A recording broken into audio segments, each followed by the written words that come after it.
Looks like we've got Jackie, Aaron, and Rachel online, right? Yes. Yeah. All right. Are you there, bro? Yeah. Yeah. All right. Okay. All right. Seems like we're all good to go then.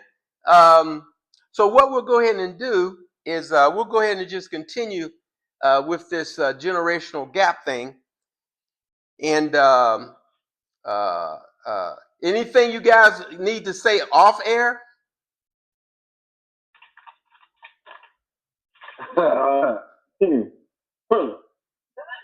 Good. Y'all, good. Y'all ain't got nothing to say off air. So That laugh that you know that the gun is loaded. We just didn't go to trigger. Let me let you know that. The gun is full of bullets, it is one in the chamber, and the safety is off. So just know. Okay. All right then. So let me just go ahead and do our little brief introduction thing, and then we'll kind of get into it. Hello. Welcome to another exciting episode on DNA Hardwired, common sense turned upside down. My name is Pop, and with me is Jackie, Aaron, and Rachel. Our girl Alicia, she wasn't feeling good. She couldn't make it today, so we're going to miss her. But on our last episode, we discussed episode 1 of the generational gap.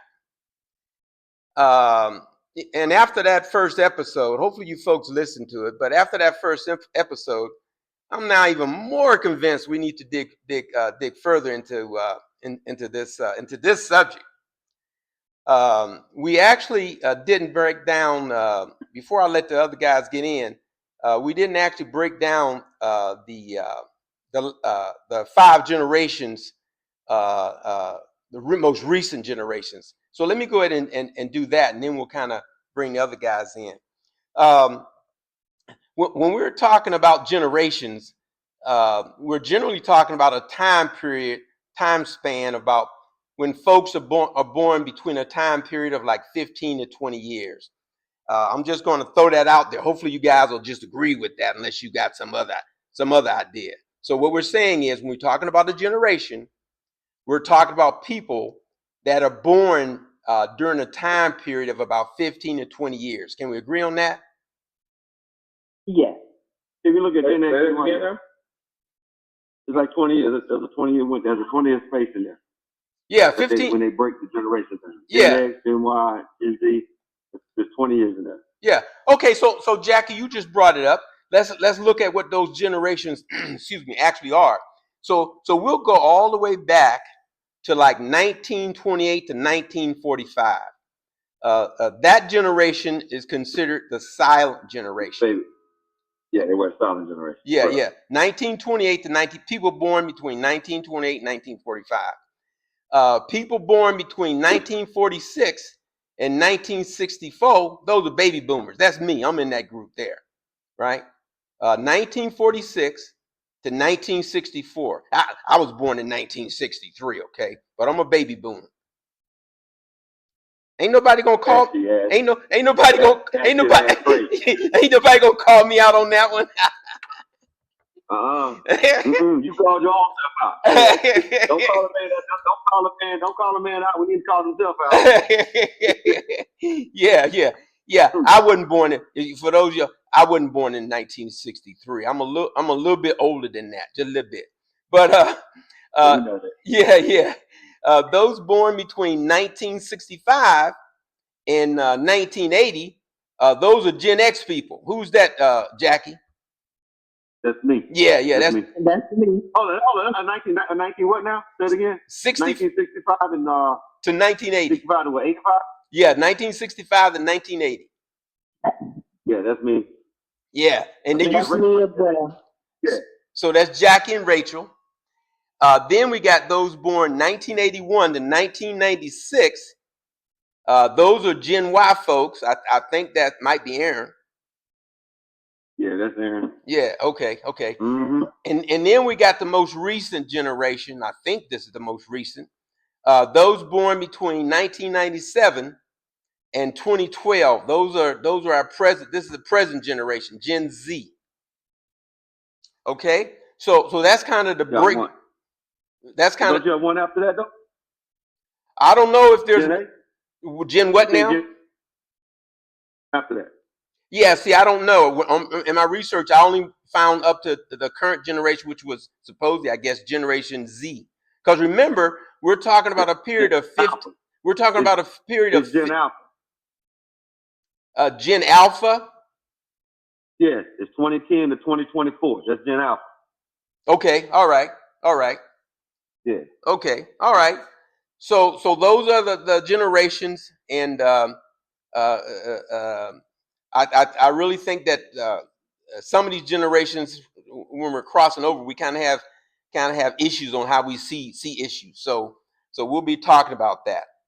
Okay, so great. On our first episode, we actually spent much of the whole hour discussing a few things that Aaron had said, mainly concerning MLK, Martin Luther King, which is good. I mean, there was no problem with it because I think it was a pretty productive session anyway. So I'd like to go. We'd like to go ahead and continue covering more of what Aaron had said about people of my generation, baby boomers. Also, what I'd like you guys to know, my co-hosts and the listeners, after that last episode, I'm convinced I need to go ahead and start editing some of these comments. So what I'll do is I'm gonna do a little fact checking when I do the editing after the show. When I do the editing, I'm gonna do some fact checking, and then I'm gonna insert what I found on the fact checking. The reason I'm going to do that, and I'm going to give you guys an opportunity to respond, but the reason I'm going to do that is on some previous episodes, including the last one, some of us are making some comments that either aren't right or kind of distorted a little bit. So I want to make sure that we get as accurate as possible. For example, on our last episode, it was stated that MLK had said in his last speech that he regretted leading his people into a burning building. Well, he didn't actually say it in a speech, and it wasn't. It was kind of taken out of context because that's not really what he said. The only firsthand account of what he actually, through my research, the only firsthand account of what he actually said was actually reported by a close friend of his, Harry Belafonte, and it was in a private conversation they was having, and this was days before his assassination. And the actual quote was, "This is what Martin actually said. He said, 'We have fought hard and long for integration, as I believe we should have, and I believe that we will win. But I have come to believe that we are integrating into a burning house.'" And what Belafonte asked, Belafonte asked him, what should we do next? And Martin said that we would simply have to become firemen to save the house. And so basically, yeah, he was talking about integrating into America, and that we were going to have to become, firemen to kind of save the house, so to speak. So in summary, the differences are in that statement. It was a rumor that it was a public speech. Okay, it was a rumor that it was okay. Something's going on. Somebody in the car got the window down. Something happening. No, there was a background noise right there. Oh, okay, all right. So the summary of the differences in that statement is, it was a rumor that it was a speech apologizing for leading people into a burning building. That's not really what he was saying. And hold on. That's where we're going to lose the context of this. Okay. We never stated anything related to him apologizing. We pointed out that the comment was made. And in order for that comment to have been made, it's the epitome of you admitting that what I've been doing thus far has been wrong. Not sure what I'm going to do to correct it, but just at face value, it has been wrong. But that's not how I interpreted that. So what I did was I did a fact check. And so this part of the presentation here is a fact check. I typed in Google, did Martin Luther King ever state or imply that his work toward integration was wrong? This is an overview of what I found. Dr. Martin Luther King Jr. never stated or implied that his work toward integration was wrong. However, toward the end of his life, he expressed profound frustration and sorrow, realizing that simply removing legal barriers without addressing systematic poverty and institutional racism was not enough to achieve true equality. I know, because we don't like to interpret the conversation. We interpret what we like, what we hear, and what we could attack, rather than what that person. Okay. So you break it. It wasn't just you; it was you and Rachel. Yeah. Okay. No problem. But so do me a favor, because I'm really trying to. You guys, y'all don't understand what I'm trying to do. I'm really trying to grow myself. And in order to do that, I need to have as best an understanding as I can of the situation. So since you are stated that it wasn't somewhat my interpretation, it was some kind of an apology or regretting or whatever, explain to me what you think he was saying. That thus far his movement has been going in the wrong direction. No different than when I said the good news is we came a long way. Bad news is we went the wrong way. Okay, so okay then. So let's check on that then. So you interpreted, or you got out of that statement, that he said that we were going the wrong way.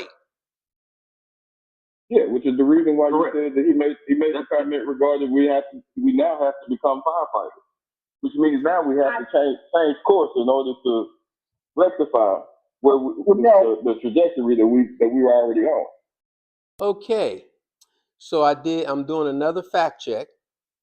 I did a search for, did Martin Luther King ever state or imply that we were going the wrong way with integration? Overview. Dr. King did not believe integration was the wrong direction, but he warned that superficial desegregation alone was a mistake. I don't think that's what he was saying. I think what he was saying was that we were going, where we were going was not as good as we thought it was going to be. So now we're going into this American. No, it's not the same thing. Rachel, y'all got to stop that. It's the same thing. Going in the wrong direction and having to change course, it's the same thing at the end of the day. No, I didn't say anything about changing course. I didn't say anything about changing course. That's what his statement said. He had to change course. We thought that America would be like this for us when we got over there. But it's not that. It's so many problems over here. Now we got to put firemen where we thought we were going into a good business. I got to change course. Right. So let me ask you this, Jackie. What did you think he needed to? What do you think he was saying we needed to do instead of integrating? What do you think? He fought for integration instead of let's stay separate. Let's build our own community. So I want to make sure. I want to make sure I'm getting this straight now. See, so I don't want to put words in your mouth, and I don't want to misunderstand what you're saying. So are you saying at some point before Martin Luther King died, are you saying that Martin Luther King was against integration? No, I'm saying his statement says we fought for integration, which wasn't the best thing for us as a community. That's what he was saying. So repeat that again now. He fought for integration, right? Which in the end he realized that was not the best thing for us. So in other words, let me make sure I don't want to put words in your mouth because I'm slow. So wait a minute. Look, I know you did, but I'm getting confused. either he was for integration all the way to the end, either he was for it, or at some point he realized he wasn't for it and he wanted to change. Now, tell me where I'm wrong at. We don't know what it I was. don't think he ever got to that point of feeling that integration, that basically integration was a bad thing. I just think that he realized that simply put, my trajectory has been wrong. And what was his trajectory? Integration. Well, then, so Yeah. you guys are confusing me. You're really confusing me. No, Right. I mean, it's confusing when you want to add more content, and that's the problem here. we It's only just can't only live on the confusing when we Go can't ahead. stop the thought at a complete sentence. We Okay. have to add more and more and more. We're going to continue to stack until it feels. No. until we feel comfortable with it. As far as I could tell, at this point in the discussion, we're talking about one thing right now at this point. As far as I know, I could be wrong. Maybe Rachel can help you guys help me out. But at this point, I think what we're talking about this burning building thing and integration or not integration. I just want to get clear on what you guys' thoughts are as far as what Martin Luther King's thoughts may have been as far as integrating prior to his death. Do you believe? Let me finish. Please let me finish. Please let me finish. I'm going to let you talk. All I want to know is from each of you guys, do you believe that prior to Martin Luther King's death, he still thought we should be integrating, even if it was integrating into a burning building? Do you believe that his thought still was we needed to integrate as a black race or not? Now you guys go ahead. No. You said no. Was that you, Jackie? I mean, Aaron? No, that's Aaron. Yeah, okay. So Aaron, you think that Martin's thought at the end was that we should not be integrated? I mean, the comment, there's no way of getting anything else out of that. Okay. If I've integrated my people into a burning building. There's nothing else you can. Yeah, but he didn't say that. See, that's the thing. No. See, he didn't say that. He did not say that. He did not say, I have integrated my people into a burning building. That's not what he said. He said we. I or we. He spoke to himself as the leader that literally was headed into that burning building. Okay. All right. I'll settle on that. Okay. What are your thoughts, Jackie? When he stated that basically I've led my people in a sense into a burning building, that means I've led my people to the slaughterhouse. Okay. We have been wrong.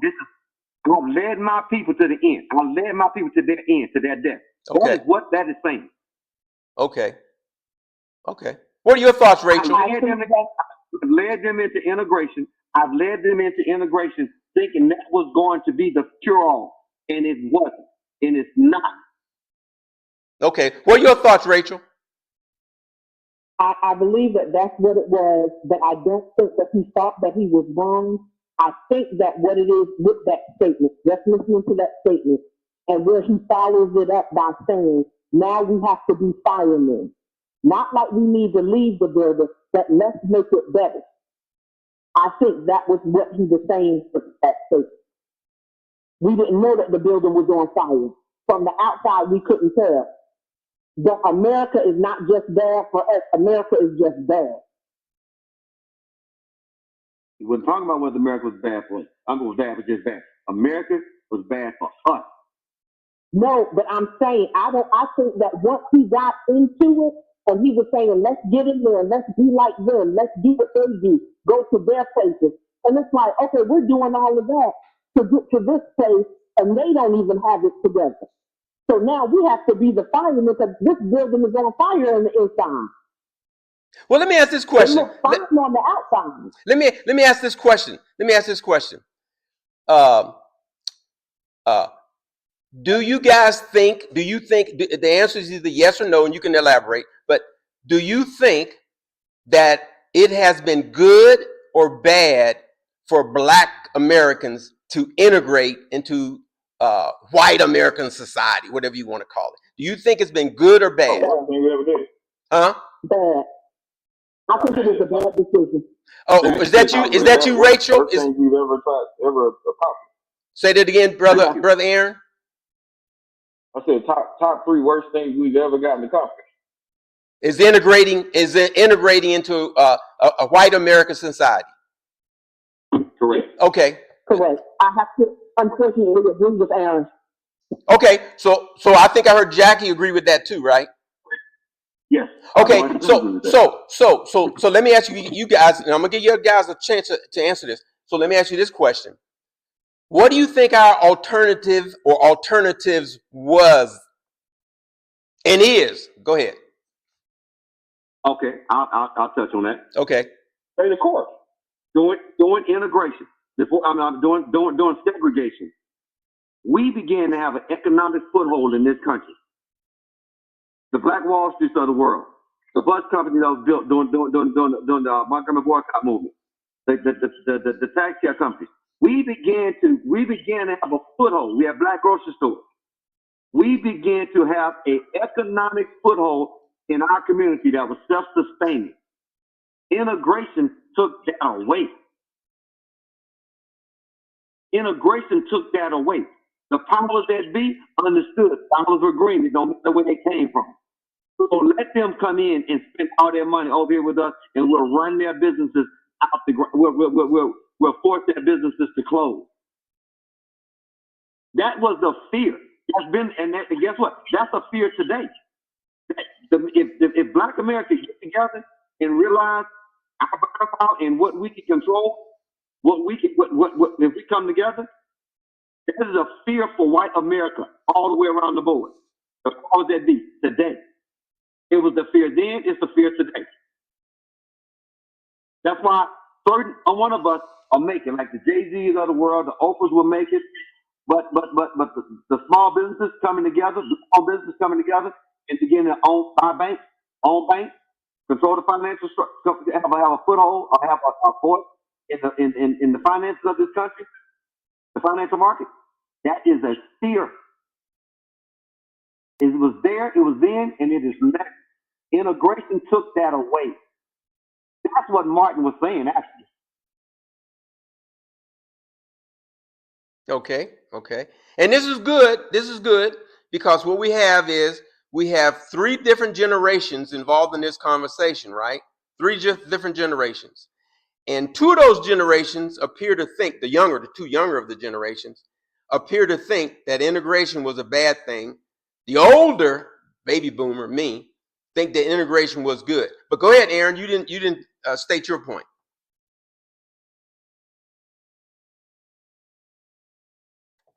At that, my bad. I had to take you off mute. Yeah, mine is very, very similar to what Jackie was saying. Okay. You lose your footing when simply you're fighting to be at someone's table, not fighting to produce or build your own. Okay. And integration got rid of our desire to actually pursue our own independence. Like as a result, if you even look at sports today, we got rid of black baseball leagues as a result of putting Jackie Robinson in the MLB. Once you get rid of your foundation and assimilate into a culture or an environment that's never appreciated you, and think that you're going to get some level of growth out of that, you have to be delusional. There's never been nothing in history that white America just fought for you that was beneficial for you, or was offered to you that was beneficial to you. Come on. So anything that government or holistically white America is offering, I can tell you immediately I don't want it. Okay. Anything, Rachel? Yes, I believe that I kind of mirrored what they're saying. I do believe that it was a bad idea for our community. I understand the concept, and I believe with everything in me that they felt that at that point to assimilate would keep them from terrorizing what we had.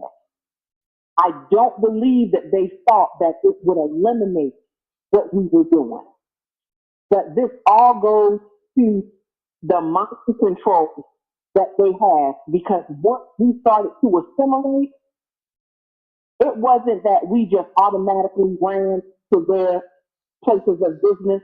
They start telling us and making us believe. And even now, I know today, as a small business owner myself, people still think that we can't conduct business. I'll go somewhere, set up at the same market as somebody else selling something similar to me, and black people will automatically think that my product is inferior. That's not true. They're going to think that my customer service is inferior. That's not true. They think that they have us thinking that we can't think and we can't articulate and we can't count. But that all came with integration because they had to have a way to keep us from going back to our community and patronizing one another. Okay. Okay. So let me ask you guys a question. And think about this. I think we all agree that there was a time in America's history, in our history, black history, where black people were held as slaves. Could we all agree on that? Yeah. Okay. Can we also all agree that there was a time in American history, in black history, where blacks were no longer slaves, as far as actually being slaves from the standpoint of where someone actually owned us? They had the right to own us. Can we kind of agree to that? I don't know what that period we want to say it is, but can we agree with that? Yeah. Okay. Yeah. All right. So now, this is the question.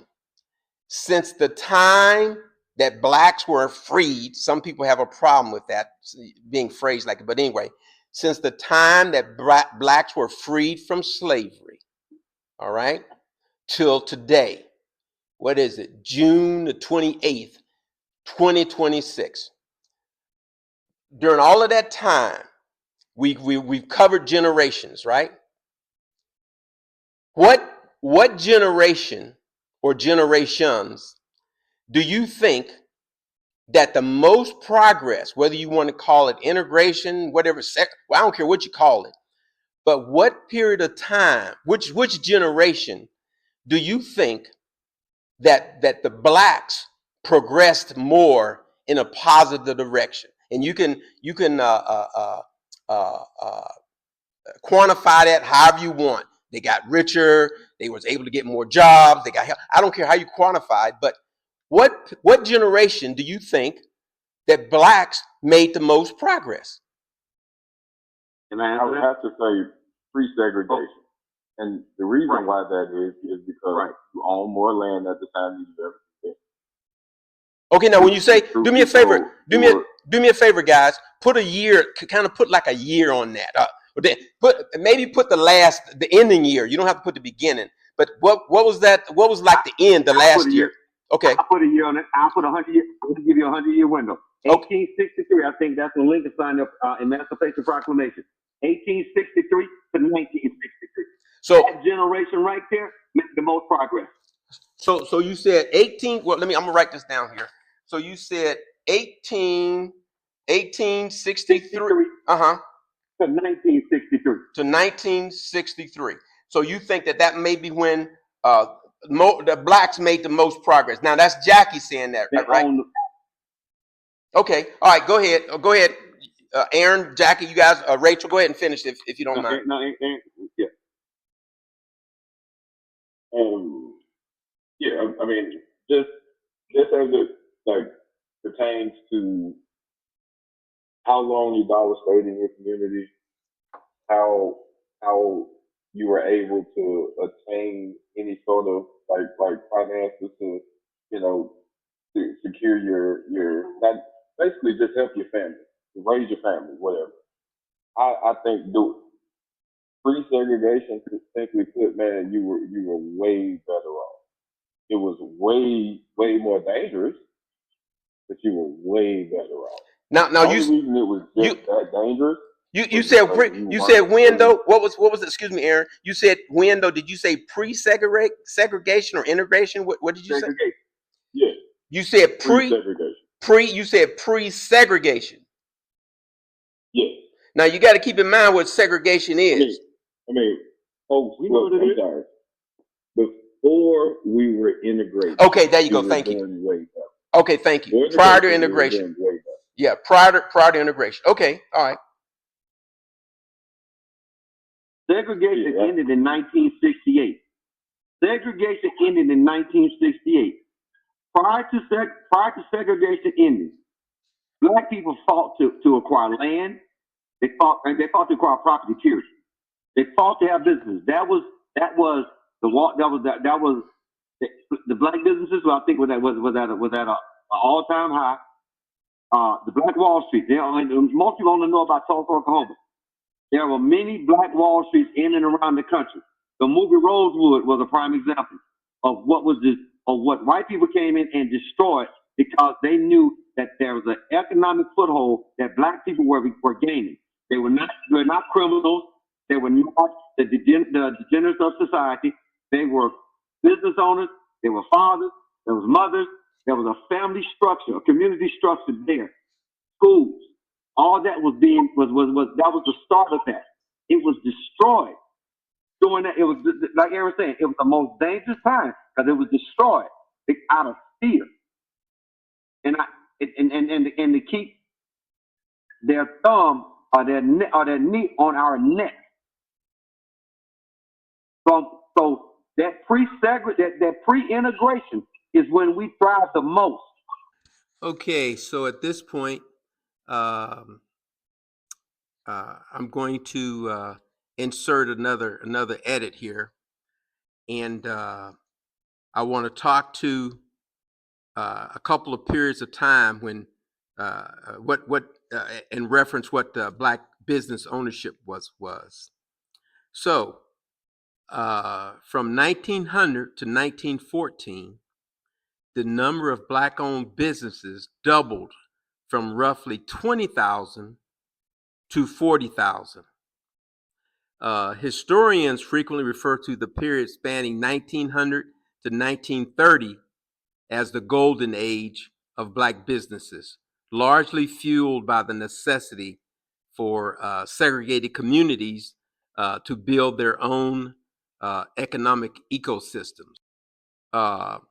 Today, in 2026 in the US, there are approximately 4.6 million Black-owned businesses across all categories, including freelance, sole proprietorship, and non-employer firms.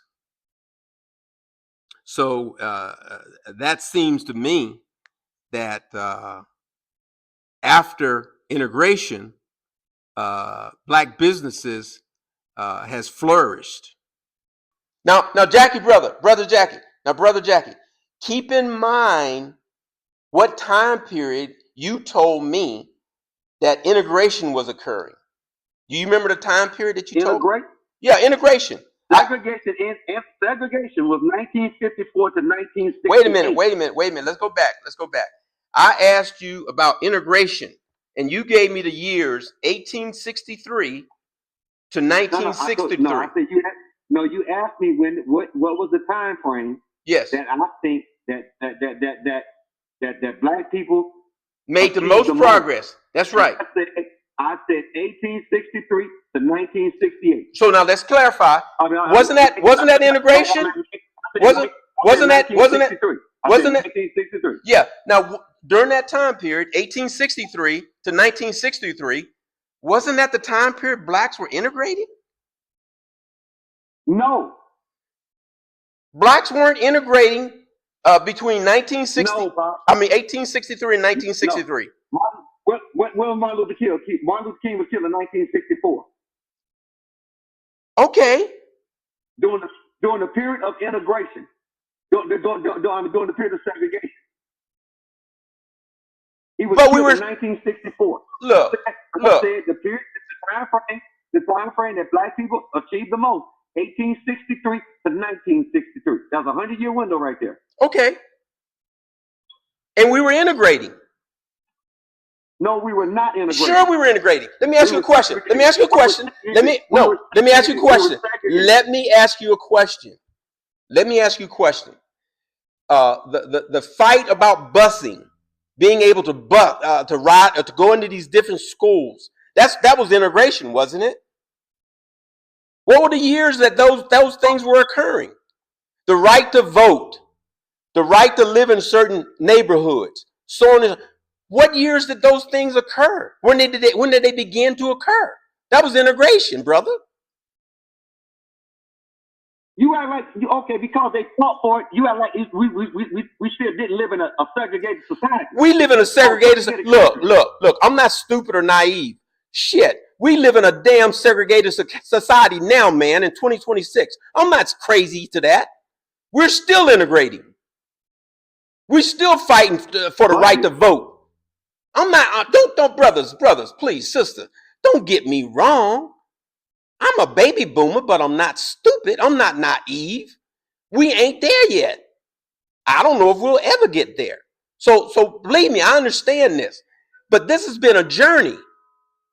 This has been a journey for us, and we're still on it. But go ahead, brother. I just look at this. I just looked this up. Busing was a 1970s thing. Nah, prior to that, brother. I'm looking it up. Desegregation busing became a permanent civil rights measure. Oh, you said permanent. Listen to what you said. You said permanent.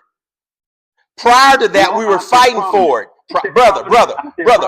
Prior to that, we were fighting for it. Let me tell you something, Jackie. Let me tell you something, brother. Let me tell you something. Let me share something with you guys. When I was a junior in high school in 1965, I lived in a predominantly white neighborhood, right? It wasn't a rich neighborhood, but it was predominantly white. There was a school, and people that's listening to this from Pittsburgh, they know what I'm talking about. They know this is not a lie. I lived a block to 2 blocks away from Peabody High School. Do you know that, because I had just moved from another part of Pittsburgh to this part, do you know that when I was a junior and senior, I had to walk past, because I didn't have no car, I had to walk past Peabody High School, which was like 2 blocks from where I live, for about 4 or 5 miles to Westinghouse High School, because Westinghouse High School was like 98% black. Peabody at that time, it wasn't all white, but it was like at least 65 to 75% white. So please don't tell me about integration and when it occurred. I lived through it. But go ahead, brothers. That's not the point. Of course, that's the point. You asked me a specific question. Okay, go ahead. And since I'm actually pulling this up. I'm looking this up right now. Okay. I'm gonna reread what I just said. Okay. Desegregation busing became a prominent civil rights measure in the late 1970s. Listen to what you're saying, though. Hold on, Pop. You gotta let me read it. You can't stop. Okay, go ahead. What? You say what you want to. Go ahead. While local volunteer programs existed in the late 1950s and 60s, the practice gained national scale after the 1971 Supreme Court ruling in Swan versus Charlotte Mecklenburg, which led to landmark court-mandated busing in cities like Boston in 1974. I don't disagree.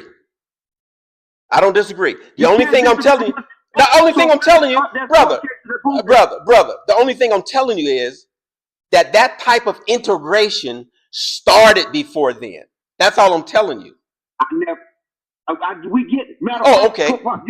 You act like you saying something that goes we don't know. It sounded like you was disagreeing. It sounded like you was disagreeing what I was saying.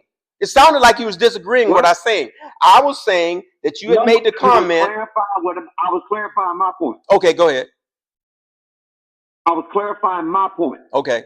It had to be years of this being pushed in the local municipalities. I agree for it with to you. make it to the Supreme Court in 1971. I agree with that.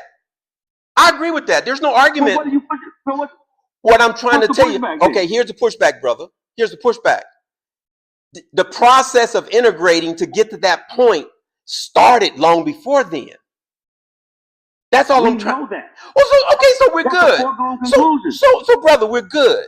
So brother, we're good. All I'm saying is that this has been a process. This integration thing didn't start and end overnight. We are still in that process, in my mind, in 2026. That's all I'm trying to say, brother. See, you can't have it both ways. Either we think integration is a good thing or has been a good thing, or we think it's been a bad thing. You three say that integration has been a bad thing. I don't understand. You 100%. Go ahead. I do, and to go back to your original question, Pop, I think that Black people had the most progression during the Black Reconstruction. That was our prime time. When was that? Give me a year. Black what now? Black Reconstruction? Black Reconstruction era? Yeah, 1855 to 1877, somewhere around there. 18. I'm gonna write this down. 1855 to 18. What did you say? 1877. Okay. 1860 to 1877. Okay. But that was when we had our most. That was our most progressive time. Okay. And during that time, a lot of people don't know that we had Black men in Congress. Yes, we did. Okay. And we were going on. We had our community. We had our textile mills, all of that stuff. We had our own everything. And you know, we value one another. The problem. I'm telling you, the problem that the foundational issue with all of this is the powers that be back then, because that was a defendant for hate towards Black people, Black men, but definitely Black men, to gain a foothold and to be considered a man, where he takes care of his family, he takes care of his community, and you're not gonna run over here and start pushing your narrative in our community. That's always been the attack against the powers that be, against us and our voices and the things that we stand on. And it's still going on. You know what, Jackie? I agree with you. And it's still going on. But I'm telling you, we can't fight it from the outside. We're going to have to go in that damn burning house. We're not going to. No. Go ahead. No. Go ahead. Do the Jews go in that burning house? Hell yeah. Or do they go crazy? No. The Jews are in the burning house too. Oh, they all up in that burning house. What was that again? They're all up in that burning house. Yes, we all are. It seems like they're making their own house. But what they did was they went into that burning house, and they've been part of it since the beginning. Why the hell you think why do you think we're in Iran right now? Take a look and see why we're in Iran. Understand that. Okay. The reason why we're not in Africa, because we over here don't have a voice or don't have a voice. That's right. That it's important to be over there. That's right, because too many of us want to be outside the damn house. And you can't do nothing outside the house. You can't do nothing outside the house. But go ahead. Another reason we're not in Africa is we still under the impression and the mind control of all of these white people that told us there's nothing but naked people running out over there. They have us believing and convinced that Africans are uncivilized and this, that, and the other. Now, you may not think that, Jackie. We may not think that, but that's the idea that they put in our head. That they want to run back to Israel. Arabs, they want to go back to their country. We don't. Because they've convinced us they don't want us there. They convinced us that they're uncivilized. All of that. And because we have no power. It's amazing we got these cell phones, these computers in our hand, and we won't go research information. The top 10 billionaires in this world, the top 10 all come out of Africa. But see, The top we cannot discount. We're talking about generations. And we're talking about generations of, and I understand what you're saying. We can go out there and we can look. They have us so jacked up, and I know it seems like, well, then just get over it. It's hard to get over years of mental oppression, centuries of mental oppression. No, and I'm not disagreeing with that. I understand what you're saying. My point is we cannot continue to use the messaging as a reason why I don't go out here and begin to educate myself and get the facts. That falls on us. That falls on us. Quit listening to CNN. Quit listening to the MSNBC. Stop listening. I'm gonna go a step further. Stop listening to your little grandmothers and mamas, also, and daddies and uncles. See, here we go. See, here we go. Here we go. This generational thing. That's what I like about you guys. The generational thing. See, your young folks, y'all younger generation, say disregard what your parents and your grandparents went through. They don't know what the hell they talking about. No. Yeah, just disregard what they're saying. But go ahead, brother. Go ahead. If you were raised literally with the action, if you were taught to act in a manner that got you home, we have to first and foremost recognize that manner that got you home was also what got you seen as a coward. So I can't listen to what Grandpa was saying. Grandpa was taught to come home. Grandpa was taught to take whatever it took to get home. I'm not so much as impressed with the people who were scared to die. So yeah, Grandpa and Grandma, I mean, I love them, appreciate them, but I don't want your lesson. I love you, baby. I love you. I love you. But you know what? This is going to go into something that's a whole different thing. Yeah. Go ahead, baby. The ones that didn't come home, those are the ones that were the first families of single parents that went down on now, because the women had to be strong enough to know that their man might not come home tonight. Because, not saying that I disagree with what you're saying, but we can't look at these women, because your grandmama was single and your this was single. But those are the men that didn't mind not coming home. No, you can't grow instilling coward principles. Regardless of how we feel about that, regardless of what we say about that, regardless of what needs to be maintained and respected as a result of that activity, you ain't no growth in running.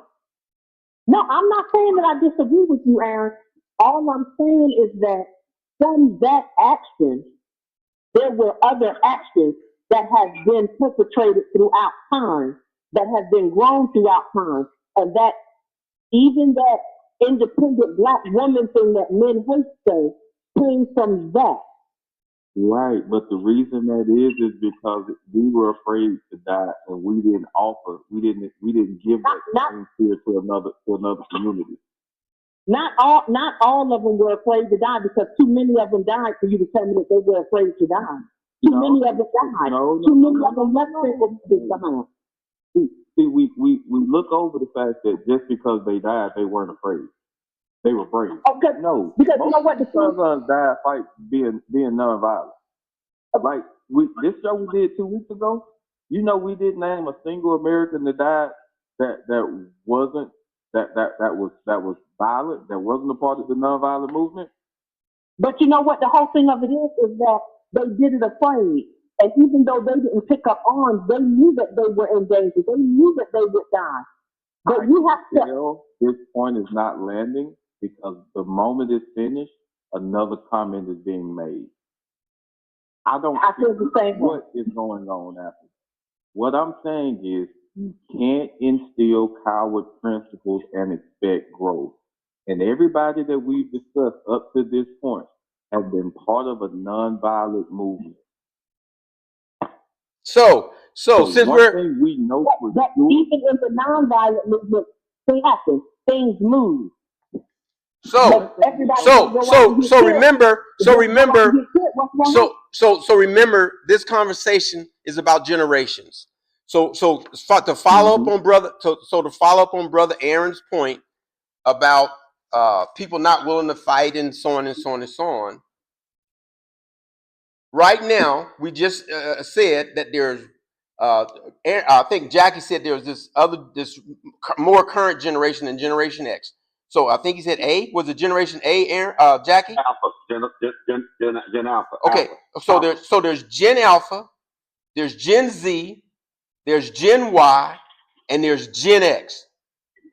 So there's 4 generations. Also, Aaron, I gotta give you credit because, or you had mentioned something about your the previous generation not being willing to fight or something like that, and I was thinking you were talking about me, and you wasn't talking about me. You were talking about Jackie, because Jackie is the previous generation to you. But in any event, my whole point is this. What are you guys doing? Y'all ain't fighting.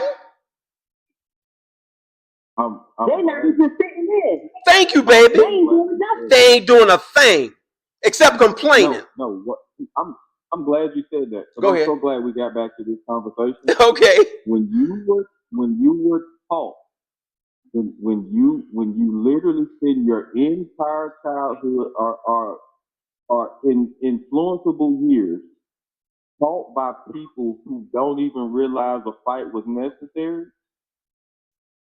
you're grown as fuck by the time you realize that you're off course. So brother Aaron. So brother Aaron, let me ask you this. Still tied into what you're saying. So brother Aaron, let me ask you this. I'm a generation of maybe 1 or 2 generations. Nah, no, definitely not 1 generation, but I'm like 2 or 3 generations possibly from people that were slaves. What the hell do you think I've been taught?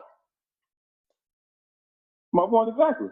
That's the point exactly. That's the point you're making. Well, why do you expect me to? Well, why do you expect Martin and the rest of us to be dying if what you're saying is true? You're saying it was okay. No, let me finish. Let me finish. Sound like what you're saying is it's okay for you and your generation and these other generations not to stand up and fight. But we were cowards because we didn't do it. And all I'm trying to say, brother, is we were closer to being subjected to slavery and the rest of that than you are. I would think that I should have more of a right to be a coward than you. Go ahead. You know, now you know if I was taught by you. But no, because listen to what Pop is saying. Listen to what Pop is saying. His people, even this generation. I'm still taking Pop's paper. I'm still taking Pop's food. I'm still taking Pop's direction. No, but see, okay, listen. You ain't fixing to raise one.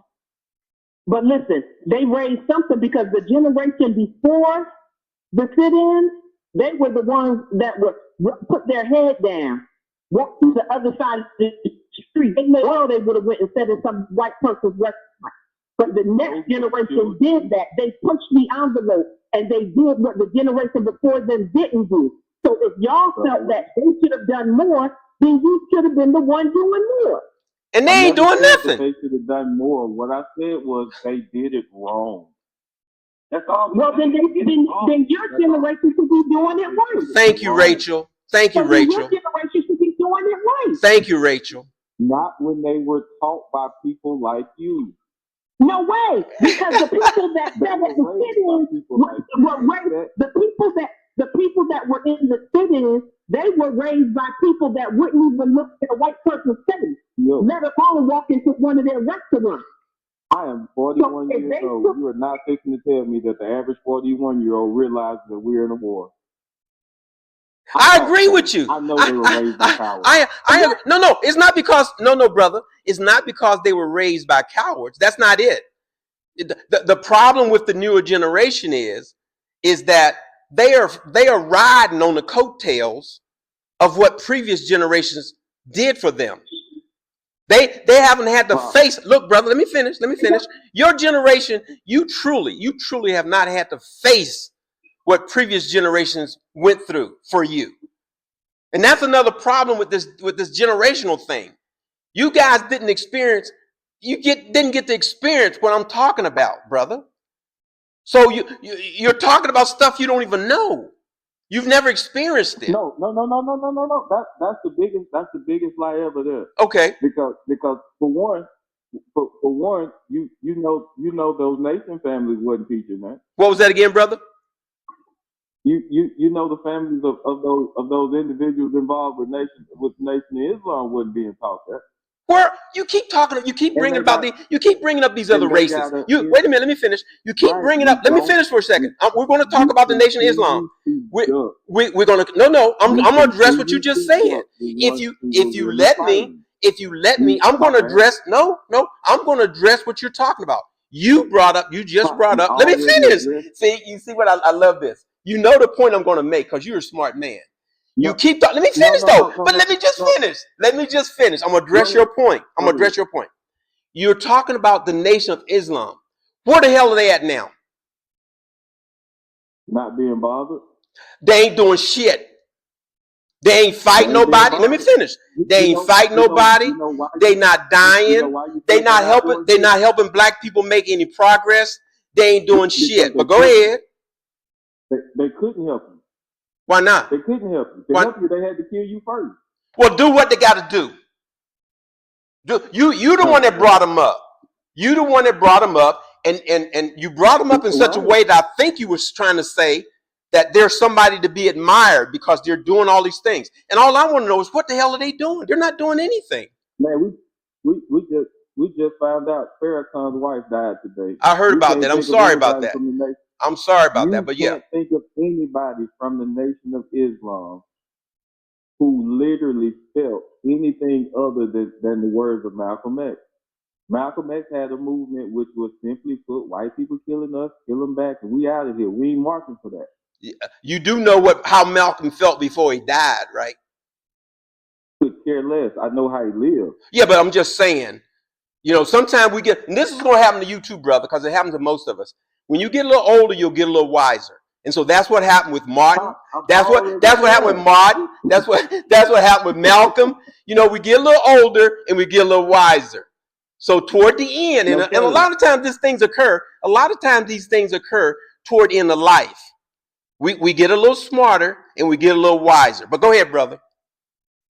No, sir. There's a comfort that simply put we have gotten as a result of horrible teaching. See, we think because simply put, man, we survived another day, we survived the fight. No, you became more of a slave in the fight. You became more irrelevant in the fight. You became non-existent in the movement, which is the reason why simply put, still to this day, you ain't never seen a group of black people stand up for a damn thing. Yeah, you said that before. And that I said it out loud too. Yeah, I know you did. So my question is to Aaron. So Aaron, what did the nation do for us? Or were they just fighting for the nation? What did the nation do for us when they were doing? What did they do? Where are we because of them? That's the thing. You weren't willing to fight for nothing. They can't do nothing for you. Well, what did they do for themselves? Hold on, 1 second. Hold on. No. Hold on. Let me get this one out.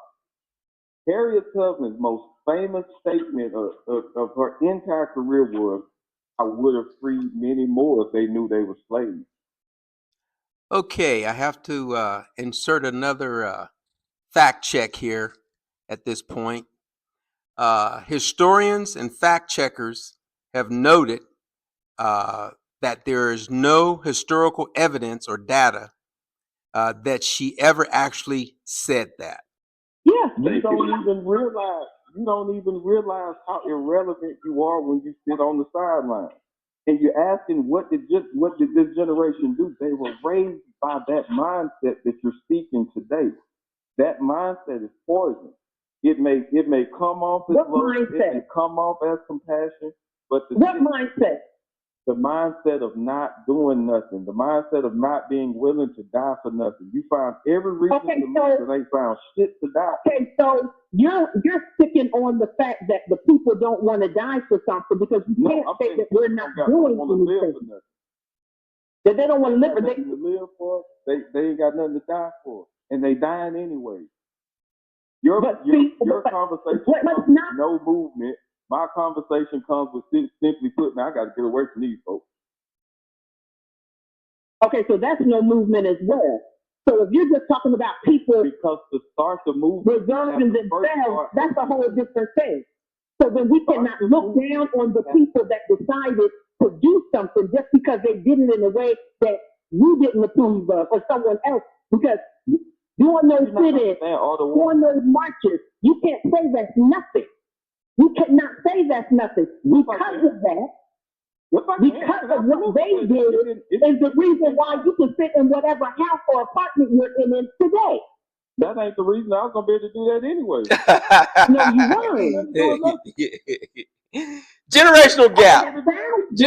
Generational gap. With such confidence, but somebody had to do what they needed. Somebody had to do what was done for us to be where we are today. Because before that, okay, go ahead. We did not have the same, unfortunately, we didn't have the same rights that we have right now. Because we let it go during Reconstruction, because they burned us out, because they terrorized our neighborhoods. Yeah, we were at one place, but then we had to start again from ground zero. And that's what. All I'm saying is, go ahead, brother.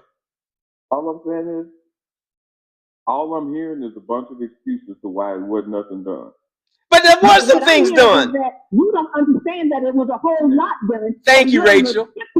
Of all the things that were done. Thank you, Rachel. No, ma'am. You don't have any relevant rights today to say that. Let me throw something in there. Let me throw something in there. I get sick and tired of these arguments about talking about how far we've come. I don't give a damn how far we've come. We've not come far enough. And that's what Aaron is saying. I get tired of this about. So what Aaron was saying is that people weren't willing to die, so we're not. Rachel, we're back and forth, and I just sit here and listen to this.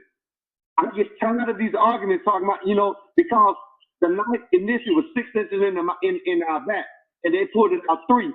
We gotta get some kind of elevation to the people that forced you to pull the knife out 3 inches. The knife is still 3 inches in my back. So what I'm saying. I'm not saying no. I'm not. No. You stop it. Because what Aaron is doing is making excuses for not doing more. He's saying if we're not doing anything. Hold on. Truth be told, we can't do it because the first people we have to start off with would be people who thought like you. Thank you. You are the COINTELPRO that's gonna stop the movement, whether you realize it or not. Absolutely not. And it doesn't matter that you say it; it doesn't make it fact. Because you're making an excuse for not doing because of what somebody else you feel didn't do. That you're being taught. Just like Jackie said about why don't we pick up the internet and we do our own research. It doesn't matter what anybody says to you. It doesn't matter who raised you. You apparently know everything that needs to be done. So why aren't you out there starting a movement to get out there and be willing to die for it? Because I want to live long enough to see it relevant and truth be told. Okay. Oh, he wants to. Let me jump in here. You hear the brother? The brother said because he wants to live. The brother said. Yeah. The brother said because he wants to live. He said because. Did you hear him? Did you hear him? He said because he wants to live. They're gone now, so they can't do it. So if you want to live, imagine the man sitting next to you, he want to live. Thank you. So now we ain't gonna have nothing done. Different generation. To live long enough to see it relevant. Yeah, different generation. Then the different. We got past generations who did, and then we got generations today, and probably the future ones that ain't doing nothing but talking. And making excuses. What? No. Watch this. And blaming. Blaming, yes. It's not blaming. Yeah. Y'all need to stop hearing blame because we guess what? What is the purpose of what is the purpose? Hold on, man. What is the purpose of studying history? Hopefully you learn from it. One of the purposes. No. What is the purpose of studying history? What did you say? To not relive the same mistakes twice. Thank you. That's a purpose. I agree with that. So I have to be critical for us to be able to look at history from a middle of the road standpoint and say, and ask the question: was that effective? Was that the best way to do it? All these questions I got to be able to put on history. I'm not speaking to the mentality of the people that was in that movement at that time. I don't know what they were thinking. I'm looking at it from the standpoint of did what they do, whatever they did. Was it effective? Was it the best way? I'm entitled to have that opinion that okay, I don't think that was the best way. So we got to move differently going forward. But to say that I can't be critical, that's like people saying you can't speak on the dead. Bullshit. You can't speak on the dead. Look, brother. And you can't speak on the people. Brother, that's why we got this podcast. Brother, that's why we let me finish a minute, Rachel. That's why we got this podcast, hopefully, so that we can get people speaking their opinions on these topics. Brother Jack, I got to ask you a question, though, and this is Aaron, too. So what should we be doing? Since we reflected back on the past, we had people not willing to die, sitting on their butt, not doing the right thing. What should we be doing today? And we're going to end on this. What should we be doing today? First and foremost, we got to get rid of everybody in politics for 50 and over.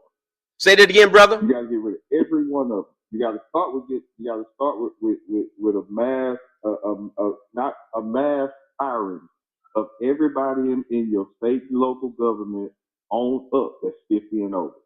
Oh, that's fit the age. So an age thing. Okay. Completely out of touch. Okay. You can't get no movement going with them. That's the biggest waste of time ever. Okay. All right. So that's one thing. Get rid of people over 50. What else? Start there. The next move would be we have to practice Pan-Africanism. Say that again, brother. The practice of Pan-Africanism. Have to get back to the practice of Pan-Africanism. I'm missing that last part. Aaron, I'm listening. I'm missing that last part. We got to get rid of what now? We gotta get back to the practice of Pan-Africanism. What is that? If a group of people that don't look like me don't produce it, we don't buy it. Okay. The next thing we have to do is re-educate our children on what has happened, how we got here, and truth be told, let's have a real conversation regardless of how anybody feels about it on what we cannot do. Choose those two people. Find you two, whether it's a nemesis or favorite in the fight, or just two people who had two different perspectives. Period. Reteach that. Reteach their movement. Reteach their ideology of growth. And truth be told, I'm getting to that Martin Luther King and Malcolm X issue, which I can't necessarily say was the issue, but I can say I've never seen them two men in the same room. And I get the feeling is because one was willing to die, one wasn't. Yet they both died. But go ahead. Right. But here's the thing, though. And I'm glad you said that, Pop. White America wouldn't have killed Malcolm X. So there was an all-out war. They killed King, and watch y'all march and pray. Farrakhan right now is still talking shit, whether y'all realize it or not. Come on. Farrakhan today is still talking shit, so nobody's gonna tell me. But that's all he's doing. But that's all he's doing. But brother, all he's doing is talking shit. Tell me nothing about how important the violent movement is. But he ain't doing nothing. Look, man, let me tell you something. I'm gonna be honest with you. Let me finish. I'm gonna let you finish. I'm gonna let you. No. I'm gonna let you finish. But I'm just gonna address the point about. I'm gonna address the point. Yes, I am. I'm gonna address the point about Farrakhan. Let me tell you something, brother. I'm gonna be honest with you. Up until about let me finish. Up until about a month ago, I actually thought Farrakhan was dead. But I'm sorry. Go ahead. Right. He said, hey, folks, Here's hold the on, best Aaron. part. I got this. We got this. No, Hey, Aaron. that's Hey, the folks, best he part said, of it. That's the best right. part of it. He lived so fucking peaceful. You don't even know he's still here. Then what's your point? He lived so peaceful. You don't even know he's still here. Yeah, but what's your And he got point? the same message So for so what 60 is your years. point, brother? What is your point about He had Farrakhan? the same message for 60 years. And he ain't done shit. What's your point? My point exactly. And he ain't been bothered either. Yeah, but oh my God, You ain't look. heard it. You ain't heard it. I told you I was gonna let you finish. You ain't heard nobody making no attempt at his life either, have you? Because he ain't doing shit. Because he ain't doing nothing. He just ignores. Thank you. You got 60 years of doing shit with no threats. What you talking about? What has he done in 60 years? No. Let me just ask you. Stop wasting my time like you don't know what he's done. You tell me. Tell me what Farrakhan has done except talk. That is the biggest waste of an argument ever. I love it. Farrakhan's voice, whether you like him or not, and I'm truth be told, top of that list of people who don't like him. But his group don't get fucked with. Say that now. Me, I'm at. No, I don't dislike Farrakhan. And the reason is What do they do? there's one understood It's black people. if you do something to me, we're gonna tear it up. Thank you. But what is he doing to advance the community? Well, let me ask you this. What did they do? What did they do? What did they do? What did they do? What did they do? What did they? When you're willing to. What did they do when Malcolm X was assassinated? What did they do when Malcolm X was assassinated? Malcolm X was assassinated by his own people. What are you talking about? His own people. I don't care who he's assassinated by. My question is, he was a well-known Muslim, and he was assassinated. What did they do about that? Malcolm X was killed by his own. Malcolm X was killed by Muslims. Malcolm X was killed by the Nation of Islam. Malcolm X had one issue. He was very ambitious, and the nation didn't appreciate that. My God. Right. Okay, guys. I tell you what. I'm gonna let you guys. I'm gonna let you go ahead, Aaron. Never heard nobody. Aaron. I'm gonna let you go ahead, however long it takes. I'm gonna let you go ahead, make your point. And I'm not gonna interrupt. No, let me finish. And I'm not gonna interrupt. I'm gonna let you go ahead and say what you got to say. I'm not gonna interrupt. I'm gonna let Jackie do the same. I'm gonna let Rachel do the same. I'm gonna shut my mouth. Let you guys say whatever you got to say, and then we're gonna end it. But go ahead, brother. I'm gonna land on when you're willing to die for something. Is the one time where you usually don't have to die for nothing. But when you ain't got nothing that you willing to stand, nothing that you willing to die for, and you got everything to live for, you're a target. The fact that you can't, when you have nothing to, when you willing to die, nobody bothers you. When you Christian and you marching from this city to that city, hollering, "We shall overcome," you are a target. And my biggest problem is the people who are targets now have the mic. They can't teach you. They weren't willing to do it.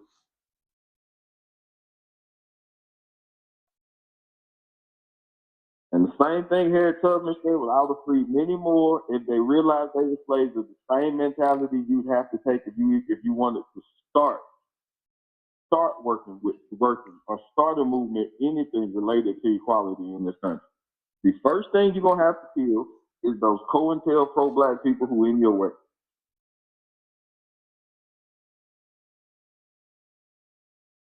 I'm done. Okay, brother. So I'm gonna let Jackie and Rachel go. But if you still got something before we finally end, I'm not shutting you up. That's all I'm trying to say. Go ahead, brother Jackie. Look, I'm going back to what I said earlier, and we got to stop. My thing is we got to stop with the I gotta hold up that generation, that previous generation, like they did so much. No one's taking credit. No one is saying that what they did wasn't beneficial. But you got to be able to look back and say, you know what? that wasn't the best thing for us overall. All of a sudden, it's like in our community that because our mother is our mother, we can't be critical of her actions. We can't say, no, mom, I know you did the best you could with what you had, but what you did fucked us up. It didn't help us overall. So we got to stop with that mentality. We can't be critical of previous actions. Like we have to constantly elevate, hold someone in high regard because they were willing to stand out there in the front. When standing out there in the front wasn't the best thing. So with regarding Malcolm and Martin and that generation gap, see, I get what Martin, what Martin was, what I get what he was, what the message that he was pushing, but Malcolm never had the story and never had the reality that Martin did. He never went to jail. He didn't have a put on him. He didn't have that.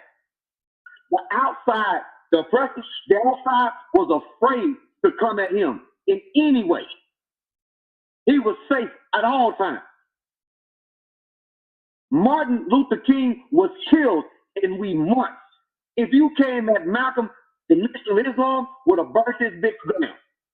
And it has nothing to do whether they did it or not. It was the fear that if you did this, you don't know how far we're willing to go behind it. When you don't know how far I'm willing to go, all of a sudden we find negotiation. We find a way to sit down and talk about it. When you're not sure about if you punch me in the face, and you don't know if I'm willing to go in there, take you on, take your children out, take your mama out, take your wife out, burn your house down, all of a sudden we got no problems. It has nothing to do with doing it. It has everything to do with the perception of I'm willing to go as far as you willing to Alain. All right, thank you, brother. Just like with Aaron, I'm gonna let Rachel go, and then if you got any last quick comments, we'll do that. Go ahead, Sister Rachel. All I know is history. We're supposed to know history of that movement.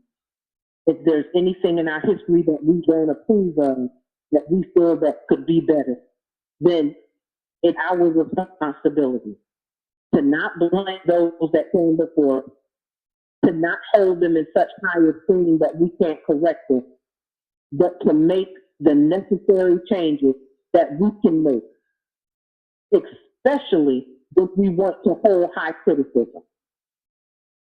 There's no sense in dropping anchor on what somebody else didn't do if we're not willing to do it ourselves. Now, we can talk about Martin, we can talk about Malcolm, we can talk about who was who and what was what. The bottom line is they're both dead and gone. What are we going to do to progress our people? What are we willing to die for? Or do we feel like there's a better way than to just die for a cause? That's what's on the table. And that's what each and every individual has to choose for themselves. And that's it. All right, then. This has been a good one. I tell you, y'all don't see my outline, but damn, we just went through our second bullet. I mean, so I don't know next week. I don't know if we'll continue with this topic or we got a couple other topics that we didn't finish. Hot topics, politics and the parties. We didn't finish that one. We didn't finish the one on religion, and we ain't finished this one yet. So a lot to talk about. A lot of very, very good input.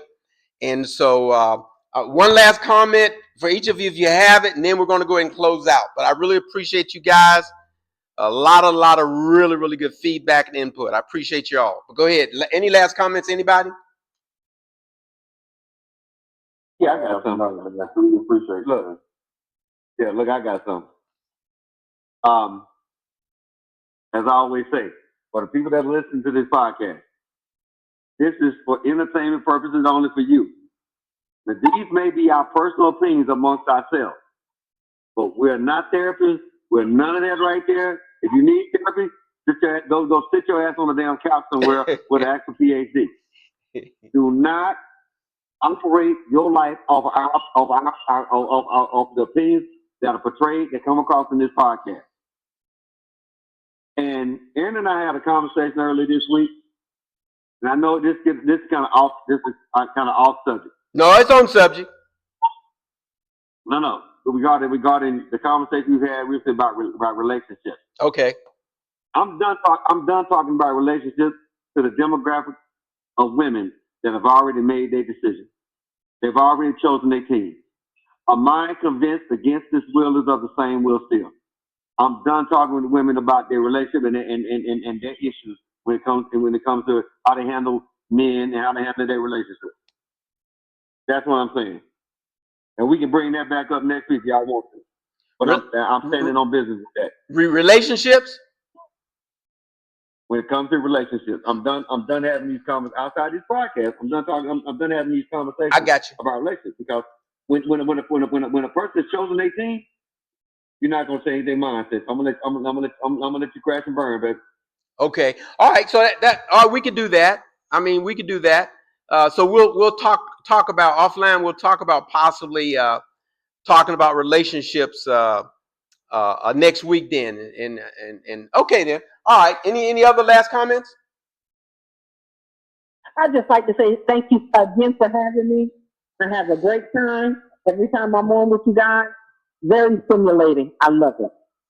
All right, and we appreciate having you. I appreciate having all you guys on. A lot of good input, things I hadn't thought about. So, and I'm sure that the listeners appreciate the subject and put a different light on some of these topics. Okay, then. Any last? Hey, Pop. Yes, go ahead, brother. Hey, Pop. I got something to say to Rachel, and this is in my Good Times line. If y'all remember the show Good Times? This is for you, Rachel, and you too, Alona. All right. And on that note, we're going to close out, people. Thank you for joining in. Again, as I said, you can. We're always encouraging and looking for feedback. Please, we have a Facebook page. It's called DNA Hardwired. Common sense turned upside down. Please drop a word. Also, most of the people that's going to be listening to this, they know me. We have a very small circle here. You got my contact information. You can always contact me directly with input. Again, thank you. And we're signing off, guys. Have a good evening.